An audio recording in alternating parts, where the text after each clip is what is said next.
SNS 타임즈 시청자 여러분 반갑습니다. 완연한 가을입니다. 우리가 겨울에 여러분들을 처음 뵀는데 벌써 가을이 됐네요. 아침 저녁으로 쌀쌀한 바람이 불고 정말 이제 모든 결실을 거두는 그런 좋은 계절인 것 같습니다.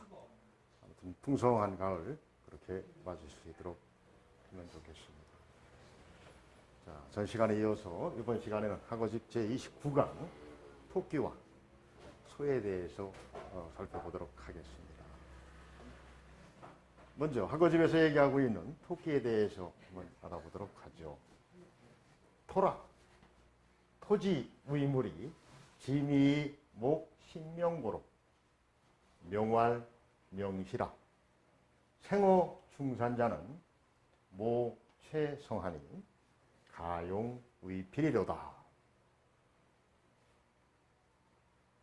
우라, 각자는 우야라. 농인이 목지하여 이의 경전하니 무면 하이 위농이리요. 토끼라, 토끼의 물건데 지극히 미미한 그 눈은 심이 밝은 고로 이름을 명시라 이른다. 특히 토끼 중에 중산에서 나고 생활하는 것은 그 털이 가장 좋은 그러한 성질을 가지고 있으니 가히 푸수로 쓸만하다. 소라, 뿔이 있는 것이 바로 소다. 농사를 짓는 사람이 소를 길러서 밭을 가르니 만약에 소가 없다면 어떻게 농사를 지리요 하는 그런 뜻입니다. 사실 어릴 적에 토끼들 우리 어머니들은 길러보시는지 모르겠네요. 어릴 적에 각 집마다 토끼를 몇 마리씩 기르면서 토끼가 무럭무럭 자라고 특히 또 토끼는 1년에 한 서너 차례 그렇게 배를 낳기 때문에 상당히 번식력이 좋은 그러한 동물이기도 합니다. 그래서 그러한 것들을 어떤 저축의 상징으로 생각을 해가지고 어릴 적에 그 통장 내에 토끼 그림을 많이 그려놓은 것들 기억하실는지 모르겠네요. 지금이야 관상용 토끼 정도 이렇게 보는 정도이겠습니다만은 과거에는 집집마다 다 토끼를 키웠었죠. 이 토끼라고 하는 것은 굉장히 유순한 동물입니다. 그렇지만 그 토끼라고 하면은 신체 중에 눈이 가장 특징적이죠. 지금 대부분의 토끼는 흰 털을 가지고 있고 눈이 붉은 그런 토끼입니다. 아주 눈이 굉장히 맑고 다른 동물들에 비해서 눈을 가지고 통찰하는 그런 능력이 탁월한 그런 동물이죠. 토끼라고 하는 것은 학어집에서 얘기하듯이 지극히 미미합니다. 근데 아무튼 이 토끼의 뛰어난 그러한 시력 이런 것들이 아주 밝고 총명합니다. 그래서 오죽하면 이름을 명시라고 밝게 보이는 것, 밝게 보는 것. 이 시자라고 하는 것이 보일시라고 보인다는 의미의 피동적인 의미도 있고 본다는 의미의 좀 적극적인 능동적인 그런 뜻으로도 해석이 됩니다. 그래서 토끼를 명시라고 이렇게 이룬다. 토끼 중에 산에 사는 산토끼가 있고 또 들에 있는 들토끼, 집토끼죠. 집에서 직접 기르는 그런 집토끼도 있는데 특히 산에서 자라고 생활하는 산토끼가 아주 털이 굉장히 고우면서도 강한 그런 면이 있답니다. 그래서 이제 문방사우라고 그러죠. 붓, 벼로, 목, 종이 이런 표현을 하죠. 그 중에 다 중요합니다만은 붓이죠. 붓이 좋아야 좋은 글씨가 나오는 겁니다.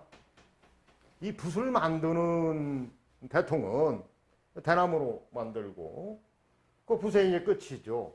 촉이라고 그러죠. 그 붓을 만드는 재료 중에 최고로 치는 것이 바로 산토끼 털이라고 합니다. 산토끼 털에 버금가는 것이 황모필이라고 그래서 쪽제비 털도 얘기를 하죠. 또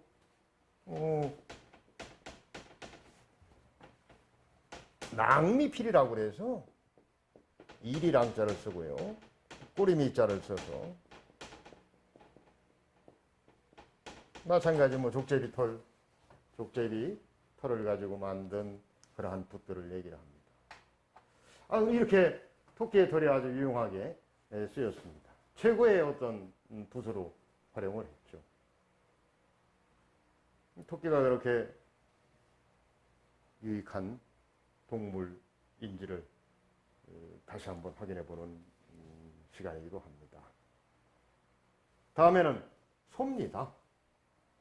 소라고 하는 것은 우리 인간과 가장 친숙한 그런 동물이죠. 늘 곁에 있으면서 농부의 어떤 가장 친한 친구로서 그렇게 지내왔었죠. 과거에 농사를 짓는 사람들은 소 한 마리씩을 다 키웠었습니다. 그러면서 이 소가 인간에게 얼마나 유용한 일들을 많이 해주고 늘 고맙고 같은 친구이고 가장 좋은 그런 벗이었습니다. 소는 뿔이 있죠. 뿔이 있는 짐승은 뭐 여러 가지가 있겠습니다만은 그 중에 우리 곁에 있는 가장 대표적인 것이 바로 소죠. 그래서 뿔을 가진 것이 바로 소다. 농사를 짓는 사람이 칠목, 기를목, 목사님 할 때 이 목자를 쓰죠. 이 친다는 표현, 기른다는 표현 같은 얘기입니다. 누에치기, 양치기, 가지치기 그것도 다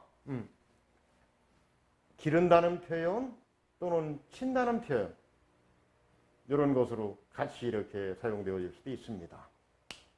목사님은 양들을 기르는 분이죠.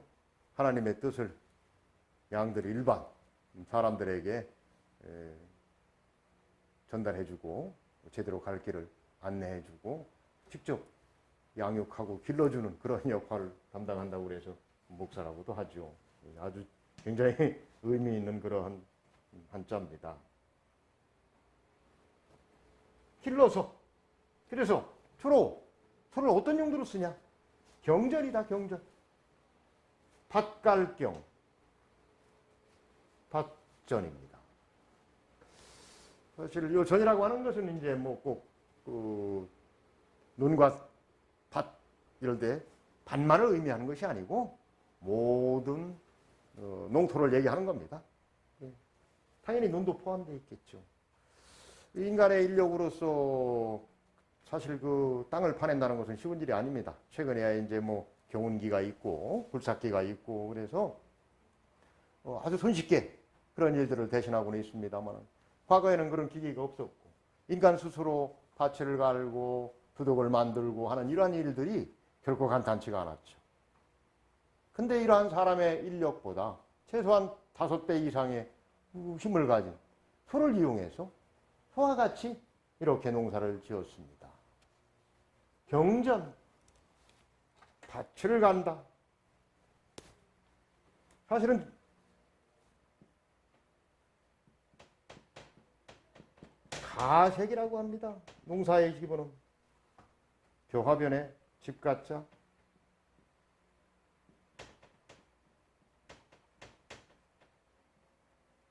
이렇게 하면 가색, 씨 뿌리고 거둘색자입니다. 거두는 일, 사실은 농사의 모든 것이 이것이죠. 씨를 뿌리고 그리고 거두는 과정까지 가장 중요한 것이 바로 경과 운입니다. 이 경운기 할 때 바로 이 한자를 씁니다. 경운기. 밭 갈고 밭 가는 일이에요. 밭을 가는 거. 김맨 일. 씨를 뿌리고 나서 일정 부분 씨들이 싹을 틔우고 자라고 하는 과정 중에 옆에 있는 지금이야 제초제를 많이 씁니다만 일반 풀들이 자라게 되어 있죠. 김을 매야 됩니다. 밭일 같으면 호미를 가지고 가서 매야 됩니다. 그래야지 제대로 우리가 성장시키기 위한 그런 곡물들이 제대로 자라게 되어 있죠. 수시로 갈아주는 거예요. 경운이라고 하는 것들이 그런 역할입니다. 가을이 돼서 수확을 거두는 이런 일들이 가색이라고 합니다. 씨 뿌리고 거두는 일. 농부의 대다수 일이죠. 그래서 이렇게 밭 갈고 하는 일들을 소와 함께 하고 있으니까 정말 만약에 소가 없다고 한다면 사람들이 멍에를 쥐고 그리고 나서 여럿이 쟁기를 가지고 밭을 가는 일을 한다면 그건 참 엄청나게 힘들고 고된 일이 되겠죠. 우리가 이제 멍에를 진다는 그런 표현을 하죠. 소의 멍에. 과거에는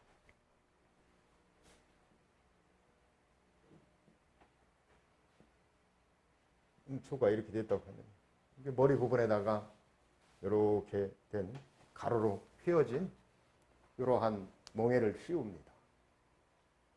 콧뚜레를 하고 멍에를 고정시키고 그 사이에다가 줄을 있어서 뒤에 수레를 두고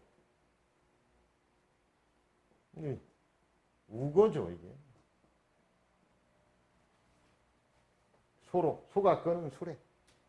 말이 끌면 마거죠. 그래서 우마거 또는 우마차라는 표현을 쓰는 겁니다.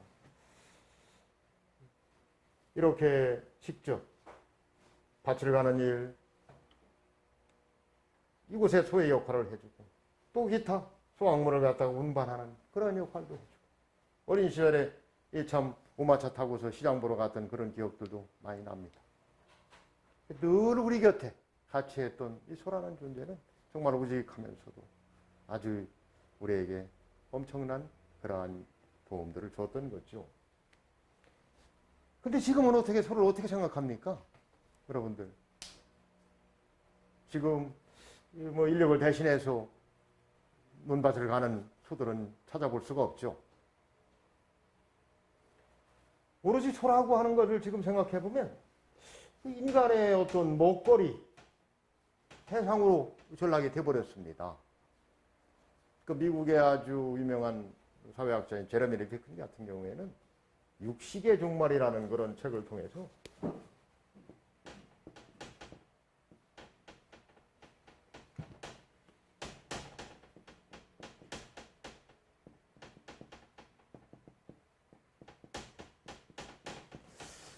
인간의 이 탐욕스러운 식탐을 채우기 위해서 즉 그래도 제일 맛있다고 하는 것이 소고기니까요.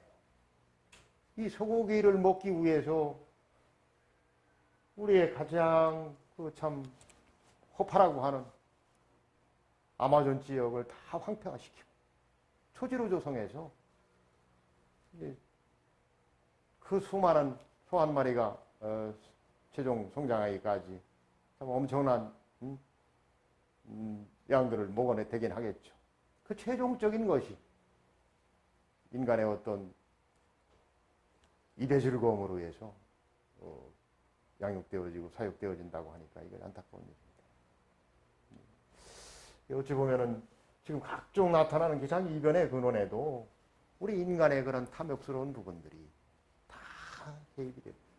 결국 그것이 단초가 돼서 결국 다시 우리에게 돌아오게 되는 그런 일들이 아닌가 싶습니다.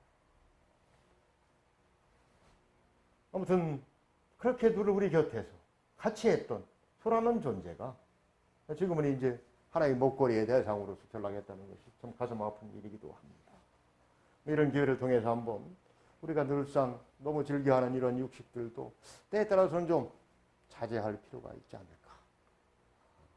이런 생각을 한번 가져봅니다. 오늘은 토끼와 소에 대해서 살펴봤습니다. 과거의 성독법에 의해서 한번 전체적인 의미를 다시 한번 해석해보도록 하죠. 토라 토지 의모리 진이목 신명고로 명활 영시라 생어중산자는 무죄성하니 가용 위피리로다. 토끼라. 토끼의 물건들이 지금 기미미 하나. 그 눈은 심히 밝은 거로 이름을 명시라 한다. 토끼 중에 특히 산 가운데서 자라고 있는 것은 그 털이 가장 좋은 품질이어서 가히 붓을 만드는데 사용하는구나. 우라 각자는 우야라 농인이 목지하야 이의 경전하니 무면 하이의 농이리요. 소라, 뿔이 있는 것은 바로 그것이 소다. 농사를 짓는 사람이 길러서 그래서 밭을 갈게 하니 만약에 소가 없었다면 어떻게 농사를 지리요 하는 이런 뜻입니다. 과거에 우리하고 가장 가까이 지냈던 이런 가축으로서 토끼 그리고 소 이번 시간에 한번 살펴봤습니다. 그렇게 우리하고 친숙했던 동물들이 이제는 뭔가 우리 곁에서 떠났고 뭐 인간을 조금은 이제 거꾸로 생각한다면 인간을 피하는 그런 시대가 되어버린 것 같습니다. 다시 토끼와 소와 가까이 지내는 그런 세상 한번 만드는 건 어떨까 하는 생각을 가져보면서 오늘 강의 마치도록 하겠습니다. 감사합니다.